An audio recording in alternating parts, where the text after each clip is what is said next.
So I'm just out here at Anstey's Hill, done a few quick laps, and yeah, just busted it out from work. Tried to get here as soon as possible. Got 3.5 laps. It was good. First lap, forgot my drink bottle.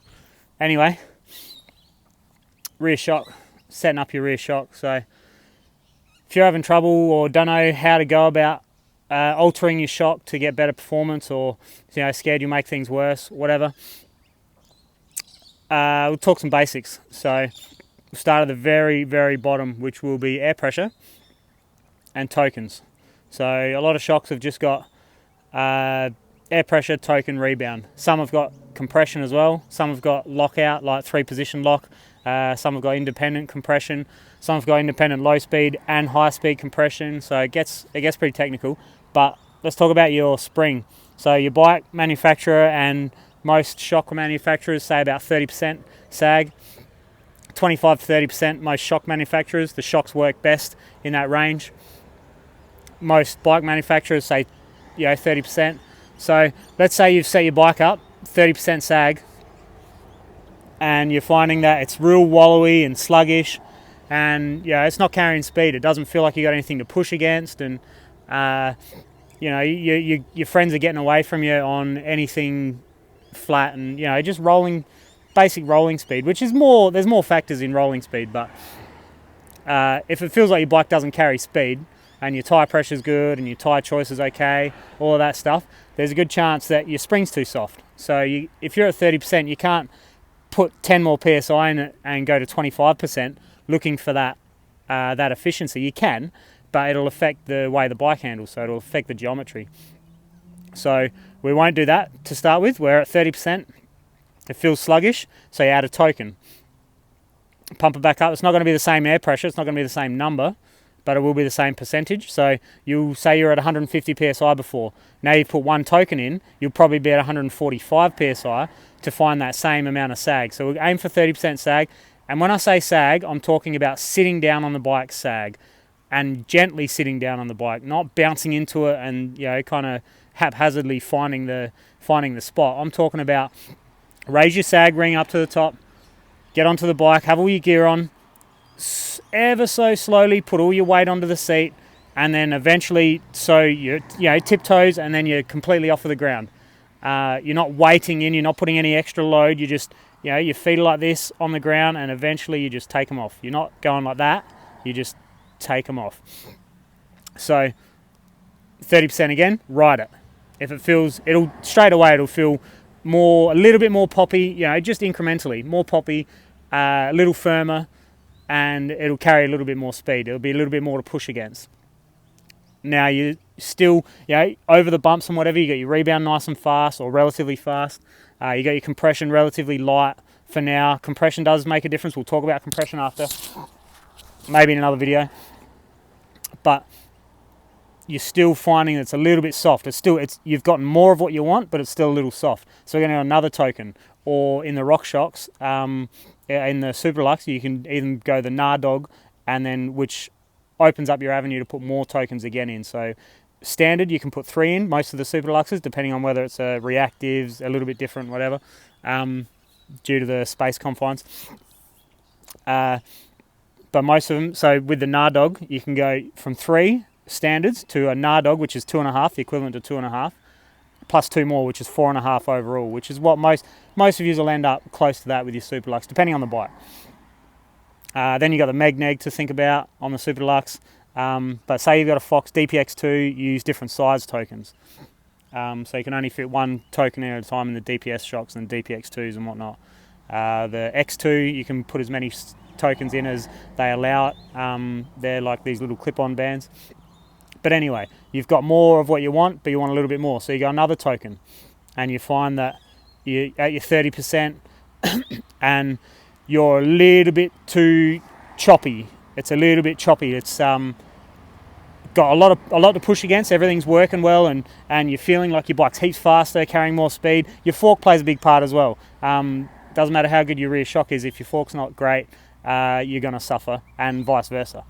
Like, not set up great, not great. Doesn't matter the spec, it's about your setup. You can set up a very cheap fork to feel really good, and you can set up a very expensive fork to feel rubbish. So they play a part either way, both ways.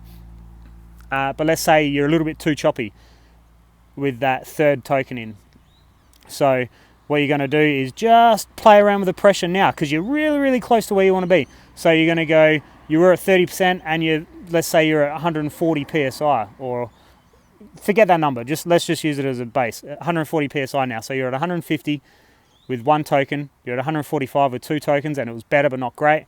Now you're at 140 with three tokens, and it's a little bit too choppy. So you're just going to go 138 PSI, ride it. Have you still got that push against that good feeling of poppiness? You've probably dropped into 31, 32% sag, just under 30% sag, or just a little more than 30% sag, and you're starting to feel like, oh, that choppiness has gone away. I've still got support to push against. It's still carrying a lot of speed. Perfect. Or you'll go, nah, I've had to take too much pressure off to get rid of that choppiness. So what we're going to do is we're going to go back to that two tokens, the 145 PSI, and first thing we're going to do, if you're at the 30% sag and you're happy with that, now the other problem with going deeper in your sag is you get clearance issues with your cranks, so you'll smash cranks into things and potentially crash. So you don't want to be going too deep in your sag. So your next point of call is back to that two tokens, and we're just going to add a little bit of compression, just one click, one run, one click, one run. So a little bit more compression, do a run. The bike will start to feel more stable, a little bit more controllable. As you add compression, the bike starts to feel more precise and more controllable. When you get to the point of diminishing returns, it starts to become harsh and choppy and not playful, not as maneuverable, I guess. It just kind of holds a line regardless, and it stays, here regardless. It doesn't do a lot of this at all. So too much compression is not a good thing, and not enough compression is generally not a good thing either. So if you've got compression options and you're at these two tokens, 145, and you just want a little bit more support, chase it with compression. Then you're probably going to find your sweet spot there. If you're going into, say your compression's got 12 clicks and you're at 6 or 7 clicks and you're only just starting to find that stiffness that you're looking for, then you're too soft on your spring. So you either got to increase the negative side of your spring or decrease the positive side of your spring, depending on what options you got and whatnot. But generally you're going to decrease the positive side, so you're going to add a token. Get yourself to where you want to be, and then button off the compression again. So you probably end up, on my Super Deluxe, I'm at 4 clicks of compression. It feels absolutely killer. I can dabble. 3's just not firm enough for the spring, for the way I like the spring. 5's good. 6 is good.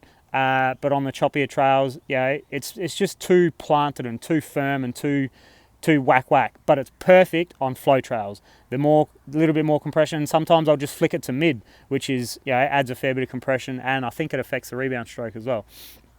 But I hope that gives you an idea of how to chase. That's only the very absolute basics. I'm still trying to stew it up in my head and work out how I can actually describe it to you guys without babbling for too long and getting lost in things, because it's a real hard thing to describe, because there's so many facets that you've got to bring in, you've got to account for, that can kind of pop up in my thoughts mid sentence. So I've got to kind of try and keep track of things, and I'll keep doing, I'm just always doing drafts in my head. I'm always doing dummies in my head. So I'm going to keep on it.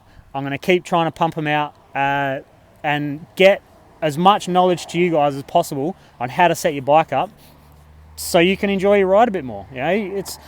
There's nothing more pleasurable than your bike feeling killer and you've been able to just go anywhere you want, ride whatever you want, and have fun. So it definitely takes a huge part of the confidence factor, the things that sap your confidence away. If your bike's set up wicked, all you got to do is ride within your limits and you'll have a wicked time. So if it's set up poorly, you'll quite often be kicking yourself at the end of the ride going, oh, it just doesn't feel good, You'll know the feeling. You'll know the exact feeling that I just portrayed.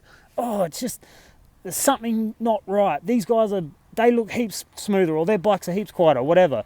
This will get you closer. There's so many other factors involved, but this will get you closer. And I'll just keep chipping away. I'll keep trying to, do stuff like this, and hopefully it helps. So holler if this has helped. Let me know in the comments, and I'll just keep chipping away.